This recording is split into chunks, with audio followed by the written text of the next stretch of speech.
I'm your host, Michael Brownstein, and welcome to Heartland Healing. We're bringing you another program that is devoted to the alternative healing arts. And it seems like there's a thread through all of these alternatives, whether it's acupuncture or acupressure or chiropractic or any form of alternative therapy. There seems to be a thread that is tied somehow to the innate healing power of the body, the innate healing power of the human being. Chinese medicine calls it qi. Japanese calls it ki. The Kalahari Kun call it num. And the Hawaiians, I think, call it mana. But we'll find out tonight if that's correct, because our guest is a reverend here at a church in Omaha who's been here for a couple of years now, and he is from the Unity Church of Omaha. He is a reverend and pastor, Sky St. John. I'd like to introduce him tonight. Thanks for being here. Thank you for having me. You've got a Hawaiian background. Yeah, I lived in Hawaii for 26 years and grew up there as a kid and spent most of my life as an adult there until I moved here to the Midwest. And there is a very strong Hawaiian tradition with natural healing. Did I choose? Yes, did I remember the right word? Yes, Mana? there is. Mana is that divine power that's within us all. Hawaiians also believed that the breath was very sacred. You know how when you're a little kid in this country, when you're in this culture, when you scraped your knee or something or your knuckle, your mom would kiss it and make it better. In Hawaiians, you breathed on it. You put it up to the mouth, and it was always the breath that came from the nose, not the mouth. Always the breath that came from the nose was their equivalent of kissing a hurt and making it better. Well, the breath is tied very much with healing in many different traditional approaches. Yoga, for example, is very much involved with the prana. The reason that I thought it'd be appropriate for us to have this program tonight is that I heard a sermon that you gave at the Unity Church a couple of weeks ago, and it struck me as very interesting because, well, basically in a nutshell, it boiled down to there ain't nothing new about New Age. And we're sitting here calling this alternative therapy New Age, and it's all New Age this and New Age that. But in truth, it's not new. It goes back a long ways. And some of the modern new doctors that are espousing it, you started off talking about in your sermon and your talk. And just sort of give me a recapsule of the beginning of that. Well, there are a lot of new thought gurus these days that are and convincing finally the American Medical Association and others that there is a definite connection between the mind and the body. And this connection has been known, I believe, to humanity forever. I think it's an old piece of wisdom and knowledge. But it's just now coming into vogue, if you will, in American traditional medical society. Now they have a degree, you can actually specialize now in psychoneuroimmunology, which is a study of the mind and body connection.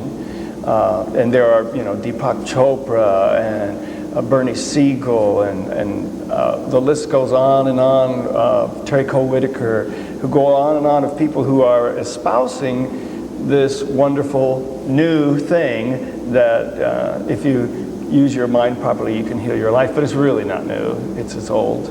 Well, one of the people that you referred to in that talk was Charles Fillmore, the founder of Unity. How did Charles Fillmore find out about it? Well, it's a great story, and really the whole existence of Unity is based on a healing experience. Charles and Myrtle Fillmore, in the late 1800s, mid to late 1800s, she had been diagnosed with tuberculosis and had been told she had 6 months left to live. Now, they were not religious people, and they were living in mining towns in Colorado, and she had been sickly all her life and had been told that it was kind of an inherited thing, that her family was all kind of sickly. And she went to hear a speaker who was on a national circuit, a guy named E.B. Weeks. He'd been a student of Emma Curtis Hopkins, who'd been from the East Coast, and some other existential new thought people back in those days. And she heard him in a lecture, and there was something that he said that stuck in her mind. And the statement was, "You are a child of God, and you do not inherit sickness." And she wrote later that thought just hit her like a lightning bolt, and she went home and decided that that was true. And so she began a process in her home of talking to her body and of connecting with God. First she was in prayer, and then she used from that place, she connected to her body and told her body that she was loving it now and that she accepted it as it was, and she wanted it to live a full and healthy and complete life. And she just began to concentrate her mind on healing her body. And over the period of the next year, she became completely transformed, completely healed. And her husband, Charles, who saw all this happen, was very intrigued and wasn't one to really say, oh, it's a miracle, and run off that. He really wanted to study how it happened. So he began a quest of religions all around the world, of Eastern religions and all the different things that he could get his hands on about healing. And he and Myrtle together developed then what became as the Unity Movement. Their first publication dates from 1889, and it was called New Thought. Was great. The name of their first magazine. During that time when Charles Fillmore and Myrtle were investigating this mind-body connection and actually living it out, there were several others in other areas. I think Phineas Quimby, who was, I think Phineas Quimby had a connection with Hopkins, if I'm not mistaken. Is that? He did. And then Mary Baker Eddy. Mary Baker sure. Eddy took a lot of her work from Phineas Quimby. And Quimby, people trace much of his original work back to Dr. Mesmer in England, because even though that's where the word mesmerizing comes from, he would take people and he would have miraculous healings with people. It wasn't with everyone, and he was, of course, debunked by pretty much the world in general. But people could not deny the fact that a lot of people, when they came in to see him, and he put them in this mesmerized state, and he kind of, what we would call, torqued their brain a little bit, they actually experienced a healing. And out of that came a lot of Quimby's manuscripts, and then out of that, Mary Baker Eddy did a lot of work, and Emma Curtis Hopkins was a student of hers. I see. And E.B. Weeks was a student of Emma Curtis Hopkins. And Emma and Mary Baker Eddy were very close. Emma just couldn't accept the finality that Mary Baker Eddy said, only the things that I've written are the only true things. Right. Emma couldn't quite accept that, and so they had a breaking and a parting of ways. Well, actually, that's kind of in my experience, a trademark of Unity Church, because in this quote, New Age mind-body connection, this mind-body healing that people are really applying now, we get terms like chakras, and we get terms like Ayurveda, terms like chi, as we were talking about earlier, and all these various terms that allude to types of healing. I mean, people out there watching right now are learning about and going to Reiki practitioners, healing touch. And essentially, correct me if I'm wrong, Unity Church embraces, people using those kind of terms are at home at Unity because Unity allows those kind of terms to be used. Is that right? Well, that's right. I think the important thing is the process, and in Unity we believe that the power is all the same no matter what name you give it. You may call it Reiki, you may call it Chi, you may call it whatever you like, but it's all taps into the same power. And it's interesting that the word is so important, because the medical community, I believe, has known about this power for a long time, but they call it the placebo effect. And that is when you give someone a fake something, but if they really believe it's going to make the pain go away, it will make the pain go away. And they've proven that the placebo effect works, which to me then says we can prove that the mind can control all of these things that happen to us, and even to the point where people would be cured from certain things. So we've known about it, but calling it placebo somehow tends to, put it off into a category where we don't really have to seriously study it, but we do. because it works, and sometimes it's the only thing that works. Yeah, it is the connection with the mind and body. It is the mind-body connection. But not only the placebo effect, and now we can go back further than even Anton Mesmer from the 1770s, and take it back. Unity is a Christian church. It's a Christ-based, it follows the teachings of Jesus Christ. And in the Bible, Christ talks about that connection. Am I correct? All the time. All the time, Jesus kept saying to his disciples, if your faith has made you whole, if you believe anything asking my name, it will be done to you. It was all about the power of the mind, and the mind making it so. And it was always about the state of mind that people were in. When Jesus talked about the kingdom of heaven, he very clearly said, it's not here or not there, it's within you. And that was a state of mind. And when he described it like a man who found a treasure and he was happy, it was all about the feelings that we had inside ourselves and that great power that was in there.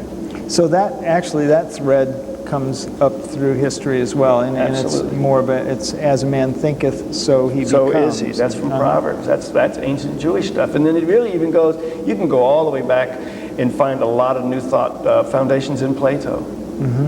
Oh yeah, yeah, absolutely. So thought is cause, the mind is cause, the body becomes effect. Straight, I mean, A Course in Miracles type New Age connection goes all the way back there. Yeah, there is a lot of research being done out in the community to study, to do legitimate scientific studies on the power of prayer.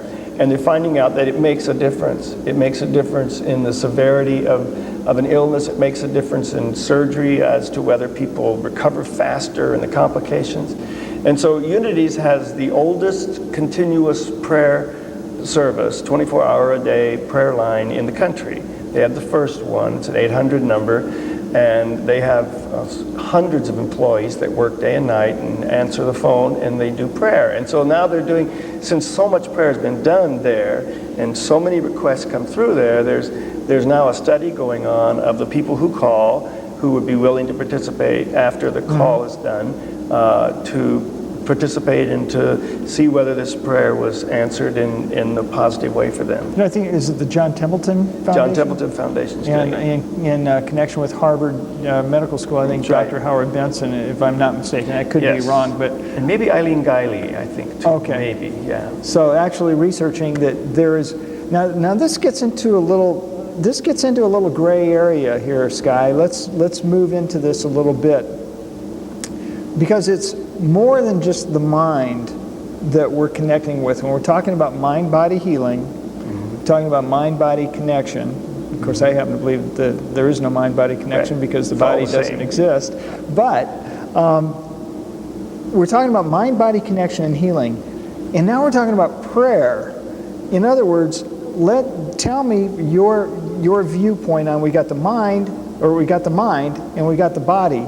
But we got the prayer. Is there some kind of division in the mind that we're looking at? Because there seems to be, where do we go to that part of the mind that heals in the connection with prayer? Help us out. Well, I think the way that I see it, and the way I understand it is, for me, that within us is a deeply powerful and important connection to what we would call divine mind, to God mind. And that's that part of us that lets us know that we're really connected with each other in spirit.